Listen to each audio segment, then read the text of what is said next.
আসসালামু আলাইকুম, সবাইকে স্বাগতম লিপাস কিচেন অ্যান্ড ব্লগ ইউএসএতে।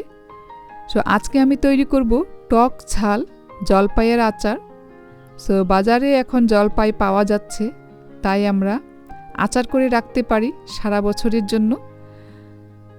সো আমি এখানে জলপাই কিছু নিয়েছি। তো জলপাইয়ের যে বোটাগুলো আছে উপরে ছোট ছোট, সেগুলোকে আমি ফেলে দিলাম, দিয়ে আমি ভালো করে ক্লিন করে টিস্যু দিয়ে মুছে নিচ্ছি।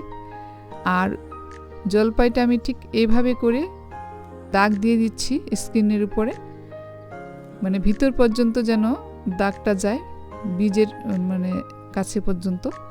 সো জলপাইয়ের যে উপরের অংশটুকু ওটা কেটে ফেলতে হবে না, এই যে উপরে।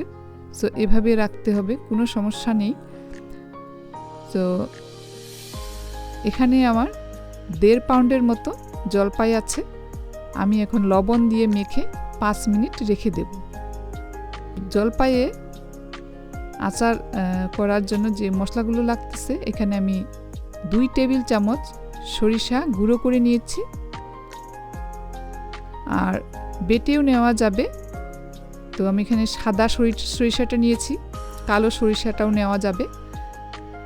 আর এখানে আমি মরিচের গুঁড়ো নিয়েছি 1 টেবিল চামচ, জিরের গুঁড়ো 1 চা চামচ, ধনিয়ার গুঁড়ো 1 চা চামচ, তেজপাতা আর 4টে নিয়েছি, সাদা এলাচ আর শুকনো মরিচ কিছু নিয়েছি। সো ঝালটা নিজের মতো করে নিতে হবে, পছন্দ মতো। আর এখানে 5 ফোড়ন, গোটা 5 ফোড়ন নিয়েছি 1 চা চামচ, ভাজা গুঁড়ো করে নেওয়া 1 চা চামচ, সিরকা ভিনেগার 1/3 কাপ, আর সরিষার তেল নিয়েছি 1 কাপ, লবণ স্বাদ মতো, রসুনের কোয়া 10 থেকে 12টা, নাগা মরিচ ঝাল মরিচ, হট মরিচ যেগুলোই হোক না কেন, এখানে আমি কয়েকটা নিয়েছি, কারণ আমি টক আর ঝাল আচার করব, আর একটা কেটে নিয়েছি। সো আমি একটা চুলোয় প্যান বসিয়ে দিয়ে আমি তেলটাকে প্রথমে ভালো করে গরম করে নিয়েছি। তার মধ্যে আমি শুকনো মরিচগুলো দিয়ে দিলাম, দিয়ে আমি কিছুক্ষণ ভেজে 5 ফোড়ন দিয়ে দিলাম। 5 ফোড়নটা হালকা তেলে ভেজে তেলের মধ্যে রসুন, তেজপাতা, সাদা এলাচ দিয়ে দিলাম, দিয়ে আমি এখন দিয়ে দিচ্ছি জলপাই আর নাগা মরিচগুলোকে দিয়ে 1 মিনিট ভেজে নিলাম।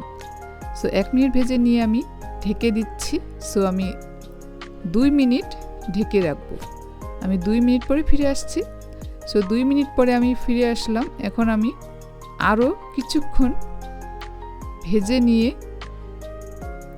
1 চা চামচ করে আদা আর রসুন বাটা আমি দিয়ে দিলাম, দিয়ে আমি আরও 2 মিনিট ভেজে নিচ্ছি। আদা আর রসুনের কাঁচা স্মেলটা চলে যাওয়া পর্যন্ত এটাকে ভেজে নিতে হবে। সো এখন আমি গুঁড়ো মশলাগুলো দিয়ে দিচ্ছি, দিয়ে আমি আরও 2 থেকে 3 মিনিট এখন ভেজে নেব। এখানে কিন্তু একটা খুব সুন্দর সুঘ্রাণ বের হবে ভাজতে ভাজতে। ওই পর্যায়ে একটু লবণ দিয়ে দিলাম। সো লবণটা অবশ্যই স্বাদ মতো দিতে হবে।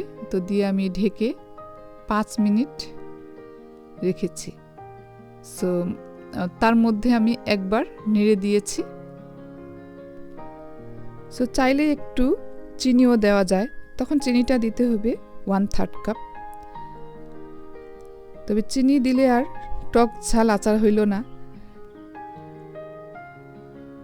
সো এভাবে করে আমি এখন ভেজে নিলাম, আর যে নাগা মরিচগুলো একটু গলে যাচ্ছে সেগুলোকে আমি তুলে নিচ্ছি। সো নাগা মরিচগুলো আরও পরেও দেওয়া যায়, ঠিক এই সময় দেওয়া যাবে। সো টক ঝাল আচার, তাই আমি ঝালটা একটু বেশি দিয়েছি।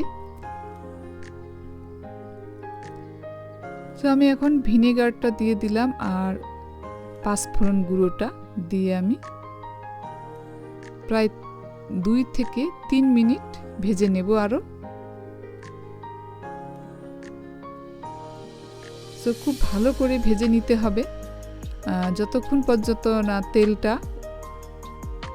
ছেড়ে দিবে মশলাটাকে, আর তেলটা উপরে ভেসে উঠবে।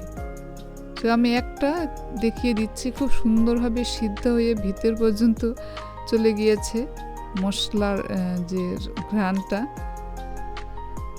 সো হয়ে গেল টক ঝাল জলপাইয়ের আচার। আমরা এই জলপাইয়ের আচারটাকে 6 মাস থেকে 1 বছর সংরক্ষণ করে রাখতে পারি। আর জলপাইয়ের উপকারিতা জানলে আশ্চর্য হয়ে যাবেন। সো যেমন জলপাইয়ে আছে প্রচুর পরিমাণে ভিটামিন ই, রক্তের অতিরিক্ত কোলেস্টেরল দূর করে, রক্তচাপ নিয়ন্ত্রণ রাখে, আর সবজি এবং ফলের দুটারই কাজ করে জলপাইয়ের আচার কিংবা জলপাই। সো রক্তশূন্যতা কিংবা অ্যানিমিয়া দূর করে, রোগ প্রতিরোধ ক্ষমতা বাড়ায়। সো এই জলপাই আশা করি আপনারা খাবেন এভাবে করে আচার বানিয়ে কিংবা যেভাবে হোক। সো জলপাই অনেক উপকারী একটা খাবার। তো কেমন লাগলো? ভালো লাগলে like, comment, share and subscribe করে পাশে থাকবেন। আল্লাহ হাফিজ।